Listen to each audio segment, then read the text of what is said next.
First of all, good morning to everybody, and happy International Women's Week to all our speakers and to all our female members of the committee and to all our female members watching in as well.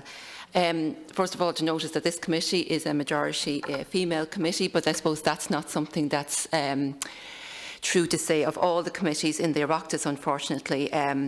I mean, some committees have a reasonable number of women on them due to the fact that people can take up positions on more than one committee. So many women take up positions on several committees, but not all committees have female representation. And it's certainly not reflective of the Oireachtas makeup, which I think it's only 22.5% of TDs are female. And it's certainly not reflective of none of this reflects people with disabilities, because the number of disabled people who are elected to the Oireachtas is extremely low, and I know that point's been made here, and you also made it in relation to our councils, and it's something that needs to be approached.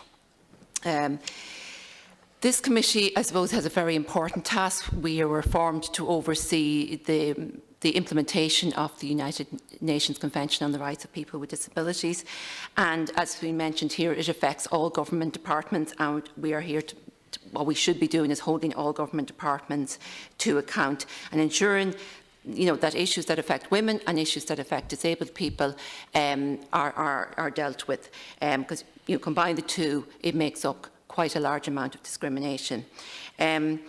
And Maureen mentioned there, and a few others as well, it's very important that there is input into this committee by people with the lived experience of a disability. And we have to ensure that happens by individuals and by DPOs. And one of my questions will be, how do you think we can best do that going forward? We have obviously had done some outreach work, and there's been submissions from people in those positions, but it's to ensure that we can do that to the best way possible. The last year has been taken up by COVID, and again, it's something that I think has adversely affected women more so than men, and it has adversely affected disabled people more so than able-bodied people. And we see women having additional chores within the household, within childcare or elderly care or homeschooling. And as been mentioned here as well, women in employment and people with disabilities in employment are frequently either employed in a part-time basis more so than a full-time basis, and are in a less secure employment. Also, there are a majority of women at the front line as well in our health services and in our essential services, and they've been adversely affected by COVID.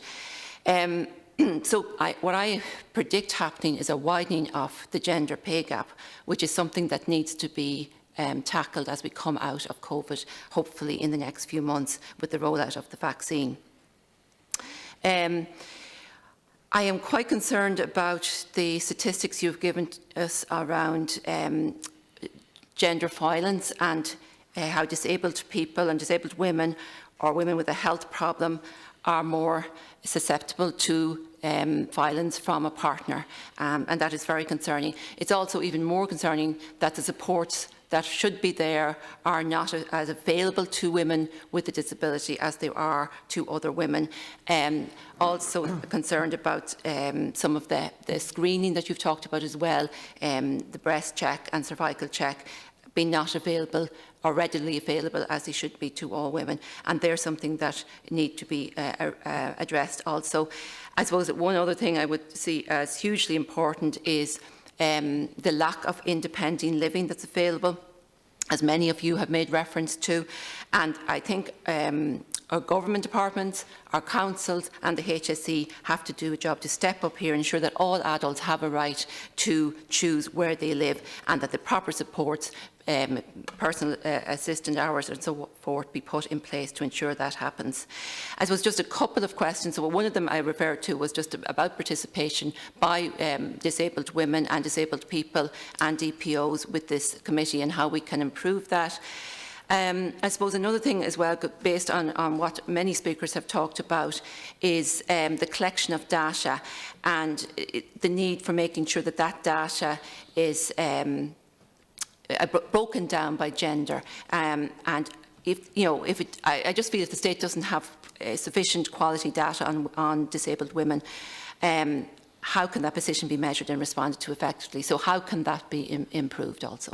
So just on the issues of DPOs and ensuring that disabled voices are heard in policy making, something that's been particularly significant in our community is actually the longevity and the success of disabled persons organisations.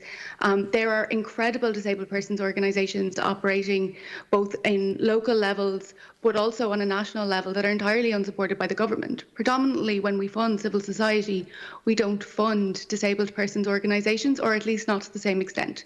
We prioritise organisations that are often led by service providers who have a direct conflict of interest. I think this is probably most notable in the case of the National Platform of Self-Advocates, who are revolutionary advocates who should be celebrated and supported, but have spent the last 3 years fighting from month to month to exist. Like, the fact that core funding doesn't exist for them in that circumstance massively disadvantages people with an intellectual disability, and we're missing out on a really key voice in policy making. It's also, like, particularly when grassroots activism requires access support, so you could require interpretation or PA support or so on and so forth. When those don't exist, it's really hard for disabled people to be involved at every level. Yeah, I would definitely echo what Maria has just said, but I would also point out that, like, if you use the pre-legislative scrutiny of the Assisted Human Reproduction Bill, when you look at the list of witnesses and if you go through the 31 written submissions, you know, that process should have been equality proofed. Somebody should have looked at that and went, well, hang on, there are parts of society that this really affects that have not had a voice here. And I would say that for any piece, any Dáil committee or any piece of work that's being done, any sort of pre-legislative scrutiny, the process needs to be equality proofed so that all the relevant voices are heard. And if they're absent, you go out and you find, whether it's a DPO or an LGBTQ organisation, the right people with the lived experience. But the process, these different pieces of work must be equality proofed. Okay. Thank you very much.